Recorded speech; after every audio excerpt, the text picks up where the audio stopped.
Assalamualaikum warahmatullahi wabarakatuh. Kepada yang kami hormati Bapak Fahmi STP MPD selaku mentor dan juga Kepala Sekolah SMK Negeri 1 Salam. Dan tak lupa pula kepada rekan-rekan guru sekalian peserta orientasi pengenalan nilai dan etika instansi pemerintah bagi P3K Provinsi Jawa Tengah tahun 2024 yang berbahagia. Baiklah, izinkan pada kesempatan kali ini saya memperkenalkan diri saya. Nama saya Nastiti Stianingsih sebagai guru bahasa Inggris di unit kerja SMK Negeri 1 Salam.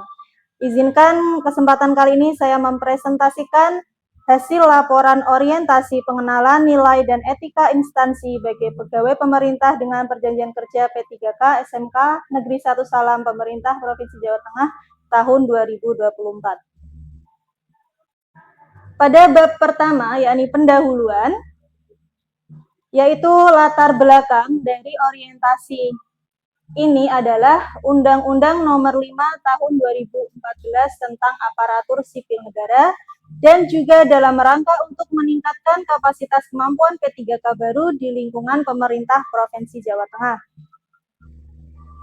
Adapun maksud dan tujuan dari program ini, yang pertama maksud, yaitu pengenalan tugas dan fungsi ASN bagi P3K dan pengenalan nilai dan etika instansi bagi P3K.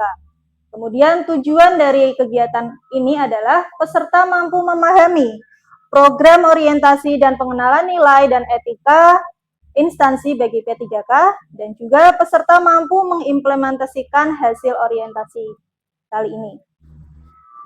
Bab kedua, yakni nilai dan etika pemerintah Provinsi Jawa Tengah.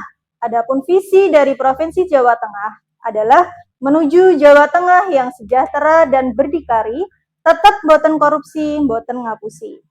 Adapun misi dari Provinsi Jawa Tengah yaitu membangun masyarakat Jawa Tengah yang religius, toleran, dan guyup untuk menjaga negara kesatuan Republik Indonesia. Mempercepat reformasi birokrasi yang dinamis, serta memperluas sasaran kepemerintahan kabupaten atau kota.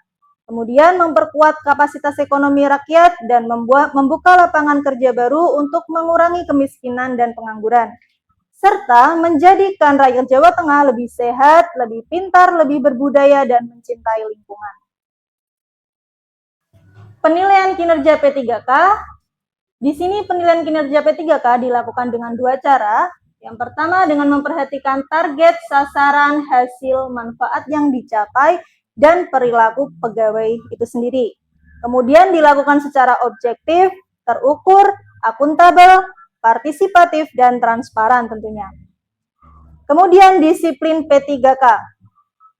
Dalam disiplin P3K diatur pula dalam dalam Pergub Nomor 19 Tahun 2023 tentang pelanggaran disiplin P3K dengan jenis hukuman mulai dari yang ringan, sedang, hingga berat. Bab ketiga, nilai dan etika organisasi perangkat daerah atau OPD. Dalam hal ini adalah SMK Negeri 1 Salam. Visi dan misi dari OPD kami, visi, terwujudnya sumber daya manusia yang agamis, mandiri, dan berprestasi. Serta misinya yaitu meningkatkan pengamalan ajaran agama dalam kehidupan sehari-hari untuk mewujudkan kualitas iman dan takwa kepada Tuhan Yang Maha Esa. Kemudian menyelenggarakan pendidikan dan pelatihan di bidang pertanian yang mampu menghasilkan sumber daya manusia yang mandiri dan berorientasi masa depan. Dan meningkatkan kualitas penyelenggaraan pendidikan dan pelatihan yang berwawasan. Kemudian untuk tujuan dan sasaran, yakni meningkatkan kualitas sekolah melalui pengembangan sekolah yang unggul untuk pembelajaran dalam upaya peningkatan pelayanan terhadap peserta didik. Adapun program strategis dari OPD tersebut ada dalam 4 bidang, yakni bidang kurikulum, bidang kepeserta didikan, bidang sarana prasarana, dan juga bidang humas. Adapun tupoksi dan fungsi P3K di OPD tersebut, yaitu tugas pokok P3K, membuat perangkat pembelajaran, melaksanakan kegiatan pembelajaran, serta melaksanakan kegiatan proses belajar, penilaian sumatif, dan akhir sumatif.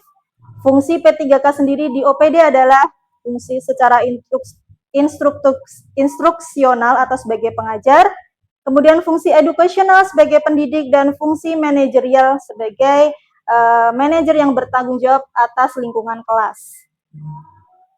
Bab keempat, yakni rencana hasil kerja P3K di OPD. Dalam hal ini, rencana hasil kerja saya sebagai guru mata pelajaran bahasa Inggris di triwulan keempat, di unit kerja saya SMK Negeri 1 Salam, dengan RHK yang berjumlah 3. Ada 3 poin RHK yang kami kerjakan. Yang pertama, terkelolanya pelaksanaan pembelajaran yang berfokus pada implementasi kurikulum operasional Satuan Pendidikan atau KOSP.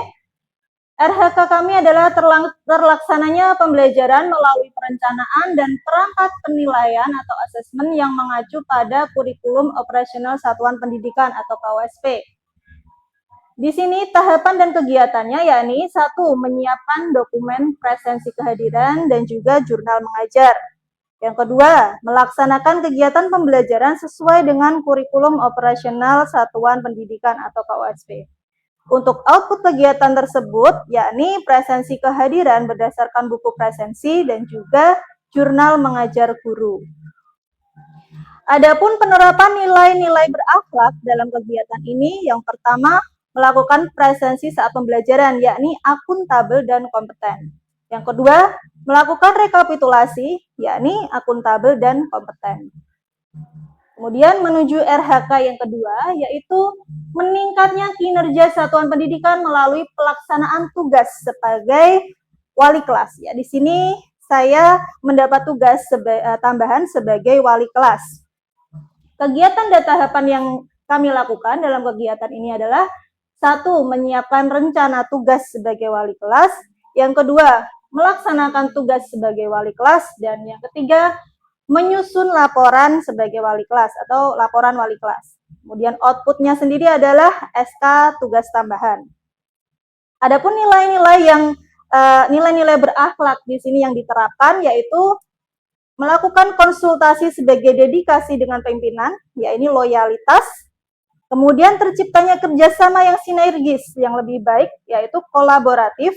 Kemudian yang kedua, mencari referensi dengan mencari berbagai sumber untuk dipelajari, yaitu inovatif dan adaptif. Dan yang ketiga, menghargai saran dan masukan yang diberikan teman sejawat dan mentor, yaitu harmonis.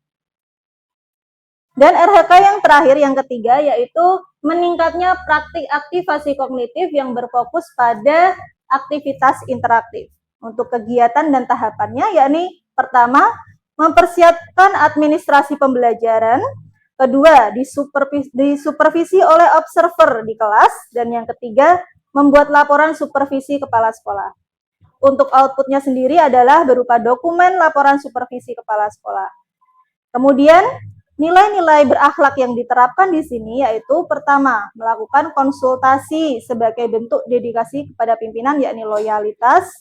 Kemudian kolaboratif, dan yang kedua, mencari referensi dengan cara mencari berbagai sumber untuk dipelajari, yakni inovatif dan adaptif. Dan yang terakhir adalah harmonis.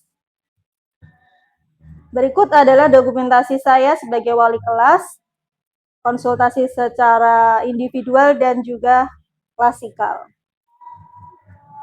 Untuk penutup pada kegiatan ini, disimpulkan peserta diharapkan mampu memahami program orientasi dengan baik, mengenal nilai dan etika instansi pemerintah, meningkatkan kinerjanya di tempat mereka bekerja, dan juga mengaktualisasikan nilai-nilai dasar ASN berakhlak, yakni berorientasi pelayanan, akuntabel, kompeten, harmonis, loyal, adaptif, dan kolaboratif.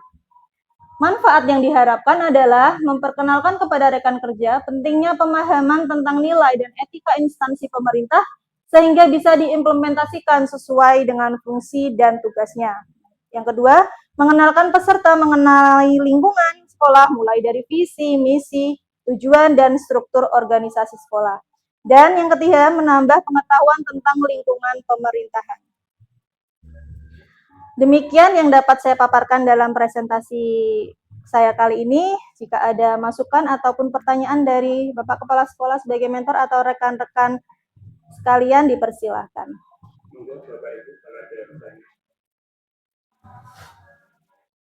Oh iya, silakan Bu Heni.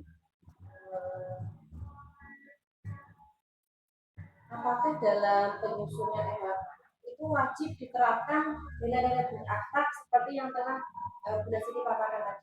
Oh ya, terima kasih untuk pertanyaan Bu Heni. Ya, tentunya itu sangat wajib ya Bu Heni, mengingat kita sebagai ASN, kita diwajibkan untuk mengenal apa itu nilai-nilai berakhlak, yang seperti yang sudah saya sampaikan lagi tadi, berakhlak, yaitu berorientasi pelayanan, akuntabel, kompeten, harmonis, loyal, adaptif, dan kolaboratif.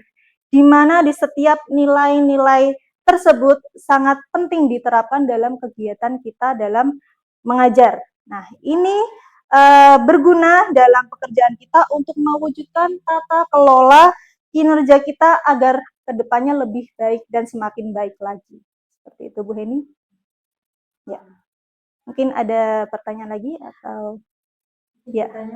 Ya, Bu Heni. Tolong ditunjukkan slide yang wali kelas.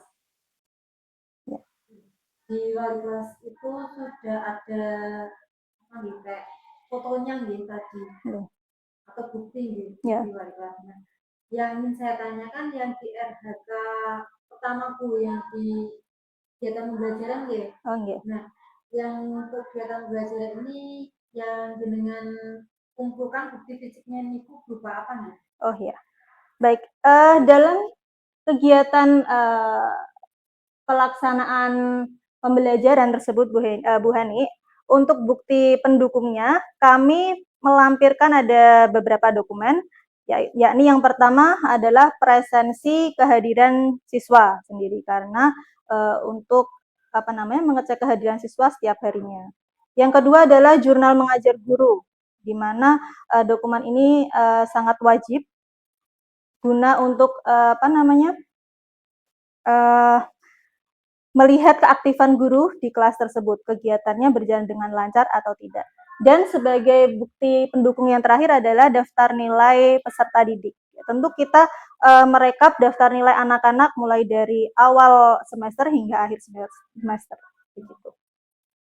Ya. Demikian, masih ada lagi? Ya. Terima kasih atas kesempatan yang diberikan kepada saya. Kurang lebihnya saya ucapkan terima kasih dan mohon maaf atas segala kekurangan. Wabillahi taufik wal hidayah. Wassalamualaikum warahmatullahi wabarakatuh.